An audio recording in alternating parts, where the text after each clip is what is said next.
UFO की चर्चा के बीच वैज्ञानिक हैं परेशान कि आखिर एलियन ने भेजा मैसेज तो करेंगे क्या। इसके अलावा आज के एपिसोड में होगी एक दर्शक की भेजी भूतिया कहानी, कितनी सच कितनी डरावनी।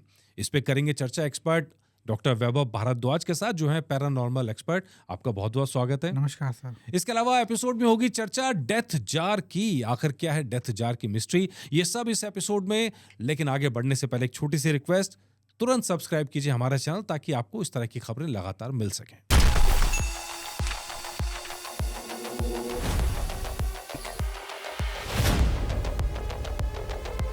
जरा सोचिए, इतने बड़े बड़े रेडार, इतनी बड़ी बड़ी वेधशालाएं हमारे वैज्ञानिक बना चुके हैं, और इनके अंदर अगर किसी दिन एलियन सभ्यता से आए कोई संकेत मिल जाए, कोई सिग्नल मिल जाए, तो क्या होगा? क्या वैज्ञानिक खुशी के मारे उछल पड़ेंगे या डर से सहम जाएंगे? आखिर इसका प्रोटोकॉल क्या है? वैज्ञानिक क्या कहते हैं, बात करनी चाहिए कि बात नहीं करनी चाहिए? ये इस रिपोर्ट के अंदर, क्योंकि सबसे ताजा डाटा जो सामने आया है, वैज्ञानिक कर रहे हैं ना ना ना, बात ना करना। देखिए रिपोर्ट। नहीं, जवाब मत देना। संभावित सिग्नल के जवाब में वैज्ञानिक कह रहे हैं जवाब मत देना। सिटी इंस्टीट्यूट यानी search for extra terrestrial intelligence पिछले कई दशकों से अंतरिक्ष की आवाजें सुन रहा है, लेकिन हाल ही में सिटी के वैज्ञानिकों और अंतर्राष्ट्रीय संगठनों ने एलियन कॉन्टैक्ट प्रोटोकॉल्स पर नई गाइडलाइंस बनाई हैं। ये कोई फिल्मी कानून नहीं बल्कि असली प्लान है। अगर एलियंस का मैसेज आया तो करना क्या है? पहला नियम, सिग्नल की पुष्टि करें कि आखिरकार ये सिग्नल आया कहां से, इसका ओरिजिन कहां से, लैब में चेक करवाएं, क्योंकि इससे पहले भी ऐसे सिग्नल्स का भांडाफोड़ हुआ है। यानी ये सिग्नल्स या तो रेडियो के सिग्नल्स होते हैं या फिर किसी इंसान द्वारा भेजे गए सिग्नल्स होते हैं। असली विवाद दूसरे स्टेप पर है। मान लीजिए सिग्नल असली है, अब क्या? तुरंत जवाब भेज दें? ज्यादातर एक्सपर्ट कहते हैं बिल्कुल नहीं। क्यों? क्योंकि हम नहीं जानते कि दूसरी तरफ कौन है, हमारा दोस्त या हमारा दुश्मन, या कोई ऐसा जिसकी हमने कभी भी कल्पना नहीं करी। इतिहास गवाह है, जब भी किसी डेवलप्ड नेशन ने किसी अंडर डेवलप्ड नेशन पर हमला किया है तो उसे क्या मिला है? सभ्यता मिट गई, संस्कृति मिट गई, या समाज मिट गए। तो ऐसे ही हमारा ब्रह्मांड भी है। क्या पता हमारा ब्रह्मांड उस संस्कृति से पिछड़ा हो जो कि हमारे लिए ही आखिरकार खतरनाक है।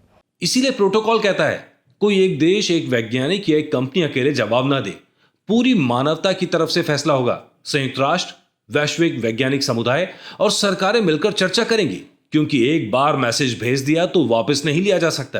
लेकिन कुछ साइंटिस्ट की माने तो ऑलरेडी उन्होंने कह दिया कि भैया मामला गड़बड़ हो चुका है, क्योंकि पिछले 100 साल में चाहे बात करें रेडियो की, टेलीविजन, टीवी टावर्स की, तो ऐसे सिग्नल्स हमारे अंतरिक्ष में फैल चुके हैं कि किसी ना किसी सभ्यता को मालूम पड़ चुका होगा कि आखिरकार हम यहाँ हैं, हमारा ट्रेस है यहाँ पे। दोस्तों, ये तैयारियां एक बात साफ दिखाती है, मानवता अब उस सवाल को गंभीरता से ले रही है जिसे अब तक सिर्फ साइंस फिक्शन समझा जाता था।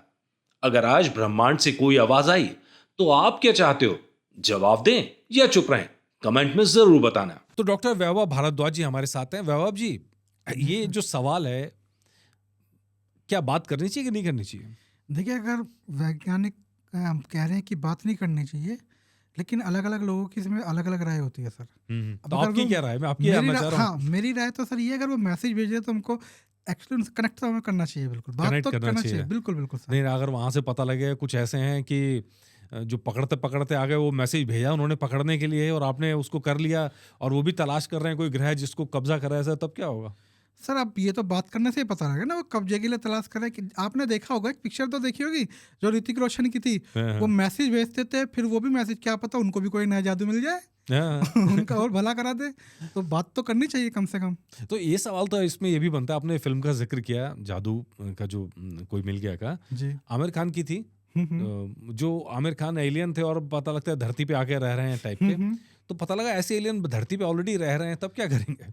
सर हो भी सकता है धरती पे, क्या पता एलियन रह रहे हो। अब इसमें कोई शक नहीं है, हो सकता है, क्योंकि अब हमने नहीं देखे तो इसका मतलब नहीं है कि उनका अस्तित्व नहीं है पृथ्वी पर। हो सकता है वो, अब जिस तरीके से उन्होंने वो मूवी दिखाई है उस तरीके के जब तक वो काम नहीं करेगा तब तक लोगों को पहचान में नहीं आएगा कि एलियन धरती पर है। अच्छा, मजेदार चीज है, साइंस कहती है कि जब तक देखेंगे नहीं तब तक मानेंगे नहीं, बिल्कुल। और पैरानॉर्मल कहता है कि आप मानो या ना मानो, कुछ ऐसी बातें होती हैं जो आपकी चीज से परे हमें उन्हें परखना है। ये पैरानॉर्मल का और साइंस का बेसिकली फर्क हो जाता है। साइंस कहता है एक्सपेरिमेंट करके जब साबित हो जाए तब मानेंगे, पैरानॉर्मल करता है मानने वाली बहुत चीजें हैं अभी, लेकिन आप नहीं मान रहे तो इसमें आपकी गलती है। Let's try, let's do it something.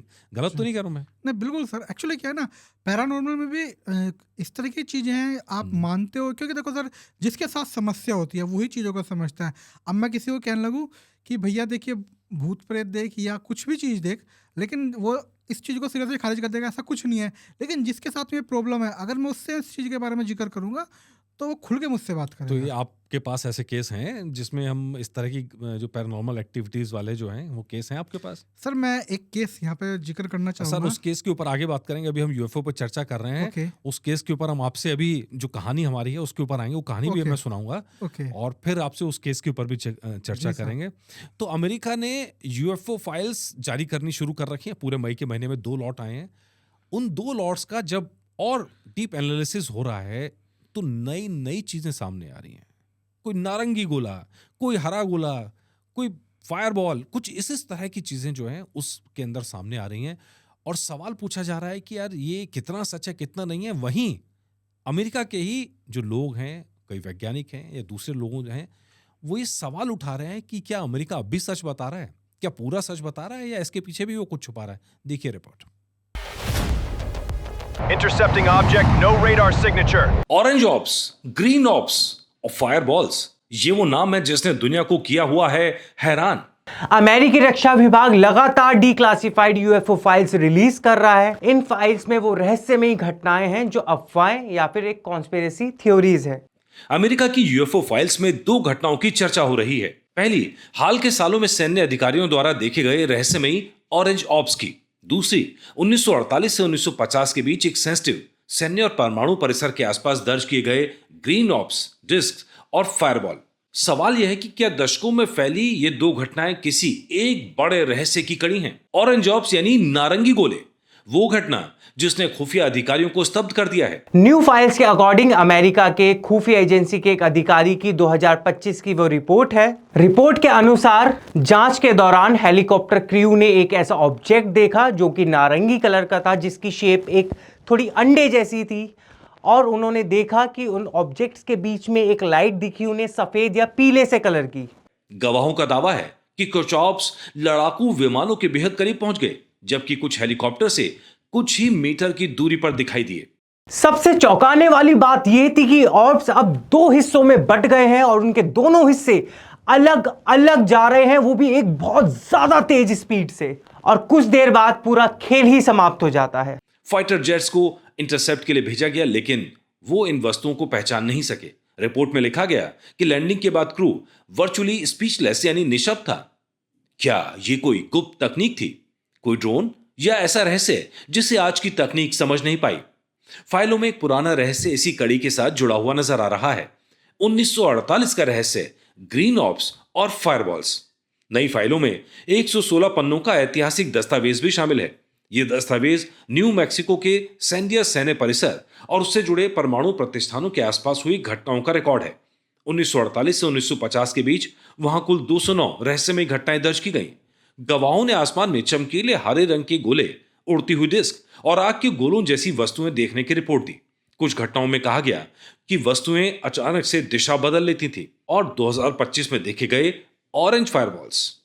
क्या ये सिर्फ संयोग है या फिर दशकों से सैन्य और परमाणु ठिकानों के आसपास किसी अज्ञात गतिविधि का सिलसिला है? नई फाइलें रहस्य को खत्म नहीं करती बल्कि बढ़ा देती हैं। तो वैभव जी, आपने रिपोर्ट देखी अभी जिसमें हम बता रहे हैं कि किस किस तरह की चीजें सामने निकल के आ रही हैं, लेकिन इससे जुड़ा एक और चीज है, वो ये है कि अमेरिका के ही लोग सवाल उठा रहे हैं, लगातार सवाल उठा रहे हैं कि अमेरिकी सरकार सच नहीं बता रही है। वो जितना बता रही है उससे ज्यादा छुपा रही है और उसके पीछे अपनी ही साजिश है, अपने ही रहस्य हैं। क्या है रिपोर्ट, एक बार देख लेते हैं। क्या सुपर पावर अमेरिका यूएफओ के राज दिखा रहा है या छिपा रहा है? यह सवाल उठा है अमेरिका के पूर्व खुफिया अधिकारी डेविड ग्रश के हवाले से, जिन्होंने दावा किया है कि अमेरिकी सरकार के पास ऐसे रहस्यमय यानों की जानकारी है जो इंसान द्वारा बनाए नहीं हो सकते। ग्रश का यह कहना है कि कुछ सालों से कुछ गवर्नमेंट एम्प्लॉयज और रक्षा कार्यकर्मी यूएफओ पे स्टडीज कर रहे हैं और उनका ये आरोप भी है कि ये जो कार्यकर्मी है इनकी जानकारी गवर्नमेंट एम्प्लॉयज से भी छुपा कर रखी गई है। हालांकि अब तक रश ने कोई सबूत पेश नहीं किया है जो इन दावों को पूरी तरह साबित कर सके, लेकिन उनके बयानों ने अमेरिका में यूएफओ से जुड़ी बहस को फिर से जिंदा कर दिया है। अमेरिका जिन फाइल्स को दिखा रहा है वो छिपाने के लिए ज्यादा हैं, सच सामने लाने के लिए कम। दूसरी रिपोर्ट में अमेरिकी सैन्य पायलटों और अधिकारियों द्वारा देखे गए रहस्यमयी orange orbs, green orbs, disc और फायरबॉल्स का जिक्र किया गया है। कई पायलटों ने ऐसे ऑब्जेक्ट्स देखे हैं जो सामान्य विमान की तरह व्यवहार नहीं कर रहे थे। सामान्य यूएफओ कहानियों से अलग यहां प्रशिक्षित सैन्य पायलटों और रेडार ऑपरेटरों की गवाही शामिल है। यही वजह है कि अमेरिकी कांग्रेस ने यूएपी मामलों पर सुनवाई भी की। सरकार ने अब तक यूएफओ शब्द की जगह यूएपी शब्द का इस्तेमाल बढ़ा दिया है ताकि विषय को अधिक वैज्ञानिक और निष्पक्ष तरीके से जांचा जा सके। सबसे दिलचस्प सवाल यह है, यदि सरकार के पास वाकई में कोई असाधारण जानकारी है तो वो पूरी तरह सार्वजनिक क्यों नहीं की गई? और अगर ऐसा कुछ नहीं है तो फिर दशकों से हजारों रिपोर्ट, सैन्य गवाहियां और गुप्त फाइलें आखिर किस तरफ इशारा कर रही हैं? तो वैभव जी, ये रिपोर्ट हमने देखी, 2 रिपोर्ट एक्चुअल में हमने देखी। पहली रिपोर्ट ये कहती है कि यूएफओ की जो जानकारियां हैं वो इतनी ऑथेंटिकेटेड नहीं हैं, आई हैं, लेकिन वो ये नहीं कह सकते कि यूएफओ ही है, कुछ और भी हो सकता है, नहीं भी हो सकता है। वैज्ञानिक अभी तक फाइनल तो कर नहीं पाए और जितने दस्तावेज अब तक अमेरिका ने जारी किए हैं कोई सॉलिड प्रमाण कहीं नजर नहीं आ रहा है। देखिए सर, इसके बारे में कहूँगा, अभी कुछ दिन पहले आपने देखा होगा जब ये रिपोर्ट पेश हुई है, उसमें सीआई के एक ऑफिसर का दावा है कि जो एलियंस है वो पृथ्वी पर किसी पहाड़ी के अंदर छुप के रह रहे हैं। अब अमेरिका तो ये भी चीज़ बता रहा है, अब किस तरीके से अमेरिका पे आप विश्वास कर सकते हैं? क्योंकि अगर हम विश्वास भी कर ले तो अब से पहले अमेरिका था कहाँ जो अमेरिका इनके बारे में जानकारी नहीं दे रहा था। ये तो वही हो गया ना कि साजिश हो सकती है, कुछ ना कुछ छुपाने वाली चीज़ें अमेरिका कर रहा है। और देखो, मेरे हिसाब से तो ये संभल के रहना चाहिए, क्योंकि ज़रूर आने वाले समय में कुछ ना कुछ ऐसी चीज़ नहीं होगी जो अमेरिका दिखाना चाहता है लोगों को। मतलब आप कह रहे हैं कि हो सकता है कि अमेरिका पूरी पृष्ठभूमि ही बना रहा हो खाली, अभी तो असली पिक्चर बाकी है। और बिल्कुल। ये बात अमेरिका की जो वैज्ञानिक हैं या उस खुफिया जगत से जुड़े लोग हैं ये बार बार कह रहे हैं कि अमेरिका के पास ऐसा बहुत कुछ है जो उसको बताना चाहिए लेकिन बता नहीं रहा है, छुपा रहा है और हल्की फुल्की चीजें सामने रख रहा है। अमेरिका पे तो सर मैं एक छोटी सी बात बोलूंगा कि मुंह में राम बगल में छुरी। हाँ हाँ। अमेरिका का ये सीन है। अमेरिका के मन में कुछ और होता है, करता कुछ और है। किसी का सगा नहीं है। बिल्कुल किसी का सगा नहीं है, किसी का वो सगा किसी नहीं के है। साथ भी खड़ा हो जाता है। हाँ। अभी जब आप देख रहे थे भारत और पाकिस्तान की जब वार हुई थी एक टाइम पे स्टार्टिंग में, तब क्या था, पाकिस्तान के साथ में खड़ा था अमेरिका। उस टाइम पे रूस ने हमारा साथ दिया था ना। हाँ, तो अमेरिका का बिल्कुल भी विश्वास नहीं किया जा सकता। अमेरिका किस तरह का वो सभी लोग जानते हैं सर। सभी लोग जानते हैं। चलिए खैर, वो पॉलिटिक्स अपनी अपनी रहती है। एक कहानी सुनाते हैं वैभव जी, क्योंकि आप पैरानॉर्मल एक्सपर्ट है और बहुत सारी ऐसी हॉन्टेड चीज़ें आपने देखी हैं, आपने महसूस की हैं। हमारे एक दर्शक ने हमें एक कहानी भेजी है, ठीक है जी। जी। कहानी यह है कि वो कहते हैं कि कॉलेज के दिनों की बात है और 3 दोस्त थे, मतलब 4 लोग रहते थे टोटल हॉस्टल के अंदर। और वहाँ पे एक फ्लैट, हॉस्टल नहीं कहना चाहिए, फ्लैट कहना चाहिए, फ्लैट किराए पे लिया था। और वहाँ पे कुक रखा था खाना बनाने के लिए, जी। जो सुबह शाम आके खाना बनाता था। बिल्कुल। तो सब्जी वब्जी जो बनाता था वो कहता था कि जो नॉर्मली लोगों के पेट के हिसाब से वो गिन के 20 रोटी बना के जाता था। ठीक है। हर शाम को 5 रोटी प्रति व्यक्ति, मतलब 20 टोटल हो गई, 20 बनाता था। लेकिन उनका कहना है कि किसी भी को भी वो 20 रोटी पूरी नहीं पड़ती थी, क्योंकि पहला खाए, दूसरा खाए, तीसरा खाए, जो चौथा खाने जाता था तो कभी उसकी हिस्से की 5 रोटी वहाँ मिलती ही नहीं थी। जी। तो पहला शक तो ये जाएगा पहले किसी ने खा लिया होगा, बिल्कुल। ठीक है। तो उन्होंने कहा कि एक शक ये गया कि कुक पूरी बनाता ही नहीं है, तो कभी 3 कम पड़ गई, कभी 2 कम पड़ गई, इस तरह करके। तो लगता है कि भाई शायद कुक नहीं बना रहा पूरा। तो कुक के सामने खड़े हुए, तो कुक के सामने देखा कि नहीं, रोटी तो पूरी बना रहा है गिन के। फिर वो दोस्तों में आपस में बात हुई, फिर उन्होंने एक दूसरे को देखा कि भाई पहले ने इतनी खाई, दूसरे ने इतनी खाई, तीसरे ने इतनी खाई, चौथे ने देखी फिर कम। तो वो इस बात को लेके जो कहते हैं कि भाई हमने सोचा शायद कोई ज्यादा खा रहा है, तो हमने प्लान बनाया, कुक के बगल में खड़े होकर काउंट करते, 20 चपातियां गिन गिन के बनवाई, फिर भी आखिरी वाले को 5 नहीं मिली। एक दूसरे पे शक करने लगे, तुम एक्स्ट्रा खा रहे हो। फिर सबने प्रॉमिस कर लिया कि भाई मैं नहीं खाता। तो हमने कहा कि ये भूत है, हंसी मजाक में मानने लगे कि भाई भूत ही चपातियां खा जाता है। तो डरते थे, मजाक उड़ाते थे इस बात का, क्योंकि कोई हार्म तो और कर नहीं रहा था, तो चपातियां ही कम हो रही थी। तो एक बार की बात है, नाइट शो देखने गए, सिनेमा हॉल से निकलते एक दोस्त को घर से मिस कॉल आया कि उसने कॉल बैक किया, कहाँ हो? कह रहे अभी सिनेमा हॉल से निकले हैं। तो पूछा कौन कौन गया था, कि हम चारों एक साथ ही हैं। जी। तो कह रहे घर में कौन है? कह रहे घर में तो कोई भी नहीं है। तो कह रहे जब तुमने कॉल उठाया नहीं तो घर में लैंडलाइन तो वो किसने उठाया? अगर चारों यहाँ हो तो घर में लैंडलाइन किसने उठाया? जी। तो कह रहे घर में लैंडलाइन उठाया और कहा कि सब बाहर गए। तो चारों के होश उड़ गए कि भाई घर में आखिर है कौन। तो घर पहुंचे, किचन में पहुंचे और वहां जाके सबसे पहले फोन देखा, फोन रखा हुआ मिला। फिर आके उन्होंने रोटियां देखी तो पता लगा रोटी वाकई में 20 नहीं थी, गिन के 18 ही थी उसमें। तो अब बताइए फोन किसने उठाया? चपातियां कौन खा गया? भूत था, चोर था, या कुक कोई गेम कर रहा था? तो पहले तो मैं आपसे भी पूछूंगा, लेकिन पहले ऑडियंस से कह दें कि भैया आपके हिसाब से आपको क्या लगता है, क्या पॉसिबिलिटी लगती है? कमेंट करके जरूर बताइएगा। अब आप बताइए, आप इस तरह की घटनाएं जब देखते हैं कि भूत चपाती खाते हैं? देखिए सर, ये तो मैं पहली बार सुन रहा हूँ, भूत चपाती खाते हैं।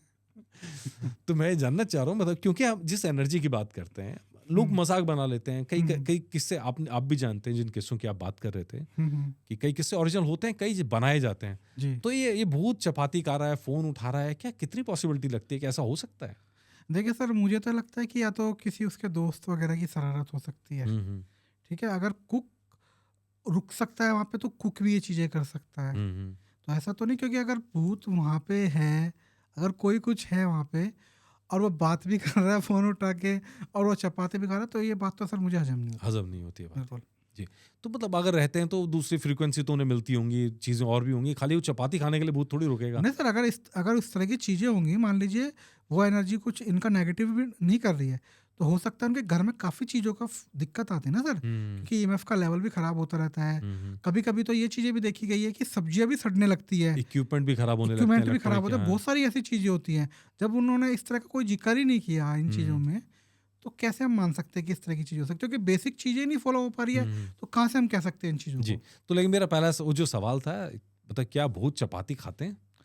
सर मैंने तो आज तक तो मतलब वो तो एनर्जी बॉडी तो है नहीं, चपाती करेंगे क्या? मैं वही तो कह रहा हूँ ना, मैंने तो किसी को खाते हुए देखा नहीं है। हाँ। लेकिन हाँ, कुछ चीज़ों में ये कहा जाता है कि अगर पोजेस किया गया पर्सन है, वो कर सकता है, वो चीज़ें खा सकता है, वो ओवर होता है। वो ओवर खा जाता है। मतलब कभी कभी तो या तो खाने लग जाएगा, इतना खाना खाने लग जाएगा कि पूछो मत, और कभी कभी छोड़ देगा, ऐसा छोड़ देगा कि बिल्कुल नहीं खाएगा। और हर तरीके से वो उसकी चीज़ें ओवर हो जाती हैं अगर पोजेशन में कोई केस हो। लेकिन नॉर्मली रोटी रखी है और कोई भूत पोजेशन नहीं है, कुछ नहीं है, और भूत आके रोटी खा रहा है, तो ये तो मैं ये मान बात नहीं हजम नहीं सकता। आती। लेकिन आप भी तो किस्सा बता रहे थे कि पोजेशन वाले केस आपके पास है, वो आप क्या बता रहे थे? देखिए सर, मैं बताता हूँ, ये कहानी गाजियाबाद की है। मेरा उस टाइम पे मैंने अपना जो ऑफिस, कोरोना का टाइम था उस जी टाइम जी पे। जी। अब क्या था, ऑफिस मेरा जो था वो मैंने बंद कर दिया था, क्योंकि गवर्नमेंट ने रूल वगैरह बना दिए थे। तो जब कोरोना कुछ ठीक सा हुआ, तब मेरे एक जानने वाले फ्रेंड थे, वो भी एक पेशे से एस्ट्रोलॉजर है। अब उनके थ्रू कोई केस मेरे पास में आया। अब जब उनके पास का कोई केस मेरे पास आया तो मैंने कहा ठीक है, हम देख लेंगे। उन्होंने बताया कि भाई इस तरीके का पैरानॉर्मल एक्टिविटी का केस है, आप इसको देखिए, ये परेशान है बहुत लोग। तो अब जब उन्होंने मेरे पास फ़ोन किया, उन्होंने मुझे अपनी सारी समस्या बताई। अब जब उन्होंने मुझे अपनी सारी समस्या बताई, तो एक दिन कहने लगे, सर हम आपसे मिलने के लिए आते हैं। मैंने कहा ठीक है, आप मिलने के लिए आओ मेरे पास में। अब मिलने के लिए जब वो मेरे पास में, उन्होंने अपनी सारी चीज़, तो जब वो पर्सन, वो अब दरअसल मैं तो कुछ केस को और सोच रहा था, लेकिन जब मेरे सामने पूरी चीज़ खुली केस की, उन्होंने, क्योंकि मीटिंग करनी ज़रूरी होती है, सारी चीज़ें जाननी होती है, क्योंकि फ़ोन पे आदमी खुल के नहीं बताता सारी चीज़ें। मेरे को फ़ोन पे सिर्फ इतना पता था कि इनके साथ में प्रॉब्लम है, ऐसे ऐसे, एक मेल है एक फीमेल है, लेकिन मेरे को पूरी चीज़ खुल के नहीं पता थी उनके बारे में। जब वो मेरे पास में, तो मैंने चीज़ें, मुझे पता लगी कि जो एक मेल था और जो फीमेल था, उन दोनों में आपस में प्रेम प्रेमिका का संबंध था। अच्छा। व्यक्ति की शादी ऑलरेडी अलग हो चुकी थी, लड़की की शादी ऑलरेडी अलग हो चुकी थी। अब जब उनको पूरी तरीके से समझाया भी गया कि भैया, जब आपके फैमिली वाले नहीं चाह रहे हैं, आपकी वाइफ नहीं चाह रही है, कुछ नहीं चाह रही है, आप छोड़ देंगे, अगर हम आपको चीज़ें ठीक कर देंगे तो आप उस चीज़ को छोड़ देंगे। लेकिन सर कहाँ मानने वाला कोई, कितना समझा लो, कितना नहीं समझा लो, खैर वो तो कोई दूसरी बात है, वो तो जब आगे जब ट्रीटमेंट हुआ उसके बाद की चीज़ें। लेकिन वो जब मेरे पास में मिलने के लिए आए, तो घर में आके मुझे पता लगा कि ये तो प्रेमी प्रेमिका का संबंध है। अब जैसे वो मेरे घर पे आए, अब एक्चुअली क्या है ना, मैं अपने घर में भी गद्दी वगैरह लगाता हूँ। मैं जैसे नाथपंथ से दीक्षित हूँ ना, तो पहले मैं अपने घर में भी दरबार लगाता था, पूजन वगैरह करता था अच्छे। मैंने अपने घर में गोरखनाथ जी, महाकाली, जहारवीर जी, इन सब की पूजा वगैरह प्रॉपर तरीके से, गद्दी वगैरह हमारी लगती थी घर पे पहले। तो जैसे वो पर्सन और वो लेडी हमारे घर के अंदर एंट्री की उसने, तो वो कुछ अलग टाइप की अजीब एक्टिविटी करने लगी, अच्छा। ऐसे जैसे घबरा रही है, जैसे उसका शरीर कांप रहा है। अब एक टाइप से मैं सोच रहा हूँ, क्योंकि देखो डायरेक्टर सर मेरा माइंड भी नहीं जाता कि पैरानॉर्मल एक्टिविटीज़ है वाकई में। मैं भी उसको एक तरीके से साइकोलॉजिकली ले रहा था स्टार्टिंग में, तो ठीक है। तो अब क्योंकि क्या है, किसी के कहने पे मैं विश्वास नहीं कर सकता जब तक मैं प्रॉपर चीज़ों को ना देख लूँ। अब जब वो ये चीज़ें करने लगी तो उसने पानी वानी मांगा, मैंने उसको पानी वानी मंगवा के दिया, तो उसके हाथ से काँप रहे थे। तो मैं भी सोचने लगा कि यार अगर वास्तव में कोई एनर्जी होगी तो हमारे पंथ वगैरह में कुछ ऐसी चीज़ें होती है, कुछ ऐसी क्रिया होती है जिसमें अगर इस तरह की चीज़ें हैं वास्तव में तो उसका भी पता लग जाता है, और अगर नहीं है उसका भी पता लग जाता है। तो मैंने वो क्रिया कर दी। अब क्रिया करने के बाद खैर, क्योंकि अगर वो क्रिया करने के बाद भी इस तरह की हरकत करती तो मुझे लगता कि ये फिर ढोंग कर रही है, क्योंकि वो क्रिया ऐसी थी, उसको करने पे कोई भी शक्ति हो वो आराम से शांत बैठ जाती है कुछ समय के लिए। अब उसके बाद में वो शांत बैठ गए वहाँ पे।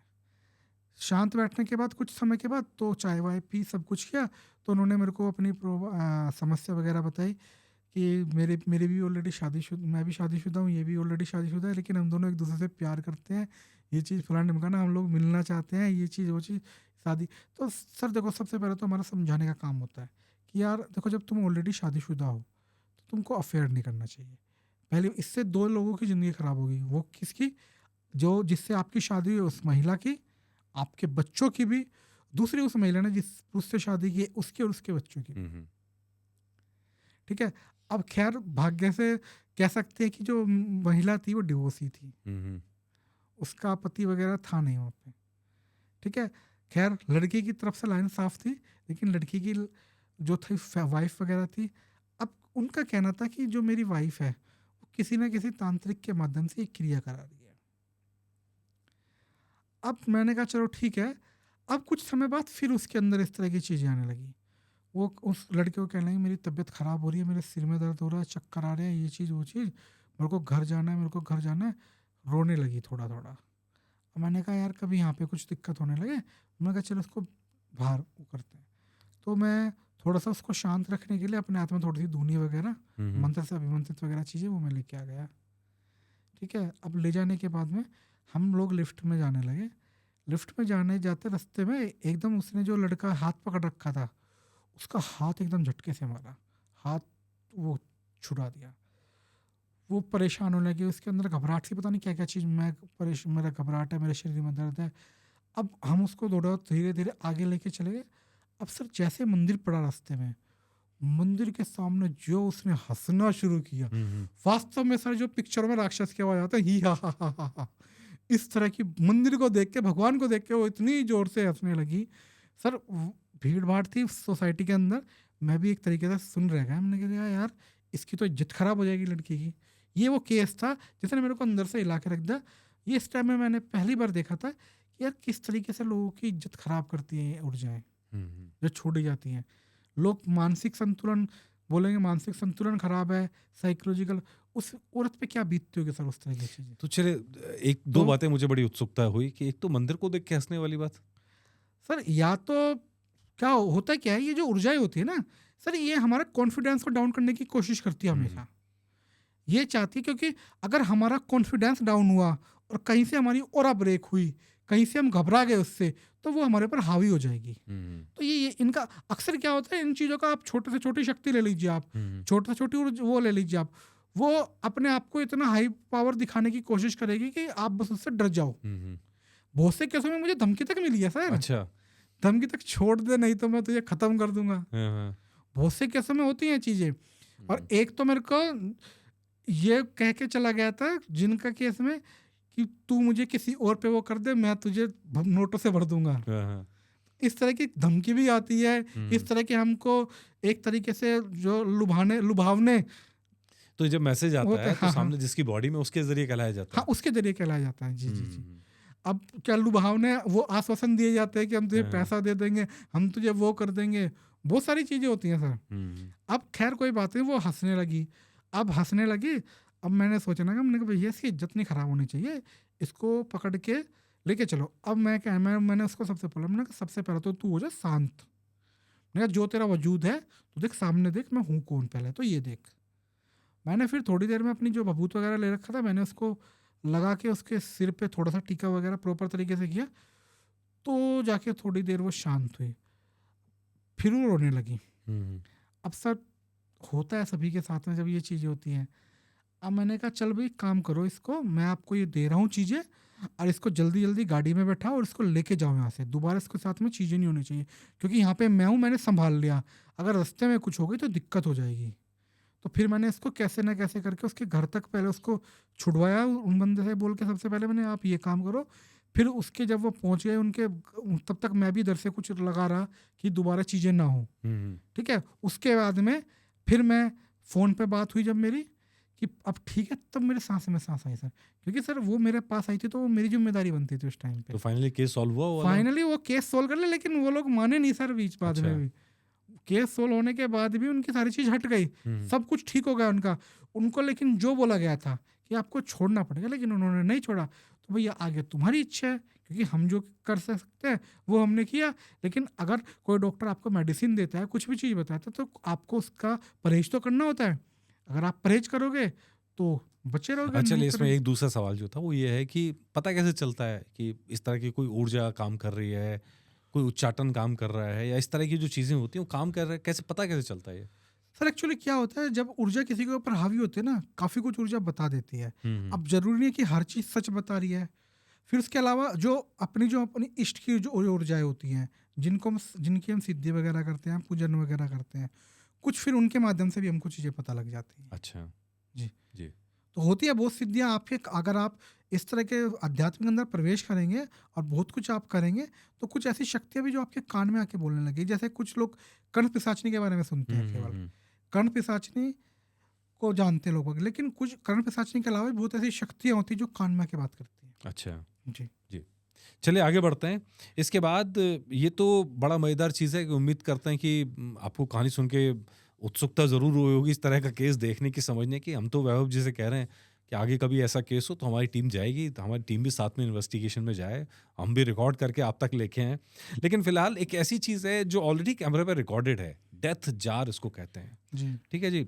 खुले मैदान है और बहुत सारे पत्थर पड़े हैं, पत्थर नहीं और बेसिकली जार की तरह बने हुए हैं, और उन जारों में इतने बड़े पत्थर हैं कि पूरे के पूरे इंसान उसके अंदर डाला जा सके। बहुत साल निकल गए, सदियां बीत गई, जब जांच हुई पता चला कि उसके अंदर हड्डियां हैं, और हड्डियां भी एक ज़माने की, अलग अलग ज़माने की। तो ये पूरा सस्पेंस क्या है, एक बार देख लेते हैं। क्या आपने किसी ऐसी जगह के बारे में सुना है जहां हजारों विशाल पत्थर के घड़े खुले मैदानों में बिखरे पड़े हों और कोई ना जानता हो उन्हें किसने बनाया? लाओस की पहाड़ियों में एक ऐसा रहस्य मौजूद है जिसके बारे में हमें आज तक कुछ नहीं मालूम। यानी मैं बात कर रहा हूं प्लेन ऑफ जार्स की। 2000 से ज्यादा ऐसे जार्स जो कि पत्थरों के जार्स हैं, जिसमें से एक एक जार 30 टन से ज्यादा का है। किसी को नहीं मालूम था कि आखिरकार ये जार्स किस काम के थे। कोई सोचता था कि ये कोई अनाज रखने की जगह है, या फिर यहाँ शराब बनाई जाती थी इन जार्स में, या फिर ये जार्स किसी डरावने मकसद की ओर इशारा करते हैं। लेकिन हाल ही में एक खोज ने इस रहस्य को और गहरा बना दिया है। पुरातत्वविदों ने एक विशाल डेथ जार के अंदर खुदाई की तो वहां कम से कम 37 अलग अलग लोगों के दांत और हड्डियां मिली। रेडियो कार्बन डेटिंग से पता चला कि ये लोग लगभग 890 से 1160 ईस्वी के बीच जीवित थे। सबसे हैरानी की बात यह थी कि अवशेष कई पीढ़ियों के लोगों के थे। यदि हिस्टोरियंस की माने तो इन जारों पे लोगों को डायरेक्ट दफनाया नहीं जाता था, उन्हें पहले कहीं रख दिया जाता था, सड़ने के लिए छोड़ दिया जाता था, तब उनकी हड्डियों को इन जार्स के अंदर डाला जाता था और फिर बंद कर दिया जाता था। तो ये कहना सही होगा कि ये किसी तरह का अंतिम संस्कार केंद्र हो सकता है। लेकिन सबसे बड़ा सवाल अब भी बाकी है, आखिर ये लोग कौन थे? क्या ये किसी खोई हुई सभ्यता के सदस्य थे? क्या ये जार किसी विशेष परिवार या वंश की सामूहिक कब्रें थीं? या फिर यहाँ कोई ऐसा अनुष्ठान होता था जिसकी जानकारी इतिहास के साथ हमेशा के लिए खो गई? अगर इन जारों का असली उद्देश्य सिर्फ दफनाना था, तो फिर उन्हें बनाने के लिए हजारों टन पत्थर ढोने की जरूरत क्यों पड़ी?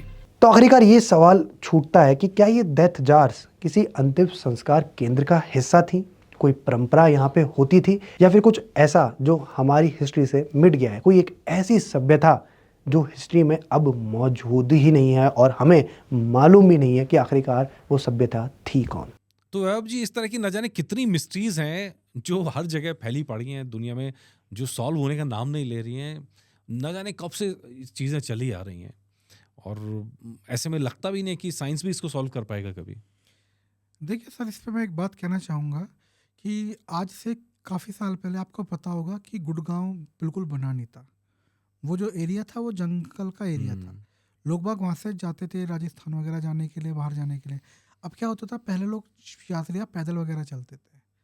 अब जब पैदल चलते थे तो सर चलते चलते बुजुर्ग लोग भी होते थे उनके साथ में, कोई बीमार हो जाता था। अब बीमार होने के बाद में किसी की डेथ भी हो जाती थी। अब ऐसा तो है नहीं कि जब डेथ हो गई तो आप उसको पहले लेके जाओगे घर पे फिर जाके दफनाओगे, तब तक तो बॉडी सड़ जाएगी। तो क्या होता था उस टाइम पे लोग बाग ना उनको वहीं गाड़ देते थे। तो जहाँ तक मुझे लगता है कि इस तरह का जो डेड जा रहा है जहाँ पे पत्थर वगैरह पुराने टाइम पे रहा होगा कहीं ना कहीं जाने का रास्ता वगैरह, जिसके अंदर दफन वगैरह कर दिए होंगे और उसकी हड्डी। वैसे इसके किस्से पे मैं आपको एक अपना किस्सा ही बताऊंगा कि जो मेरा जो टाउन था, होम टाउन, वहाँ पे भी जब हमने उस घर को हमने उस पर पत्थर वगैरह लगवाया था तो वहाँ पे भी हमारी खुदाई हुई थी। तो खुदाई के अंदर वहाँ पे भी कंकाल वगैरह निकले थे। अच्छा। तो अब जरूरी नहीं है कि वहाँ पे कंकाल निकले तो वो जगह हॉन्टेड है। अब जरूरी नहीं कि वहाँ पे पत्थर निकले वो हॉन्टेड है। अब हो सकता है कि इस तरह की चीज़ें हैं, तो इस तरीके से मैं कह सकता हूँ कि ये चीज़ें भी यहाँ पे हो सकती है सर। चलिए, हो सकता है। बहुत सारी मिस्ट्रीज हैं, बहुत सारी चीज़ें जिनके बारे में एक एक करके हम आप तक लाते रहेंगे। खैर, हमारा मकसद भय फैलाना नहीं है, भ्रम फैलाना नहीं है। हमारा मकसद सच की पड़ताल करना है। और इसीलिए अगर आप एपिसोड्स में देखेंगे तो बहुत सारी ऐसी बातें होती हैं जो जान के आपको मज़ा आएगा, आप जान के उत्सुकता आपकी उनको जवाब मिलेगा। तो खैर, ये एपिसोड आज का हमारा यहीं ख़त्म होता है। लेकिन अगर आपको एपिसोड पसंद आए तो प्लीज़ इसको शेयर कीजिए और हमारे चैनल सब्सक्राइब कीजिए ताकि आपको ये अपडेट्स लगातार याद रह सकें, मिल सकें, आपको नोटिफिकेशन आ सके। याद रखिएगा, जनगणमन मिस्ट्री फाइल्स हर शनिवार रात 8 बजे।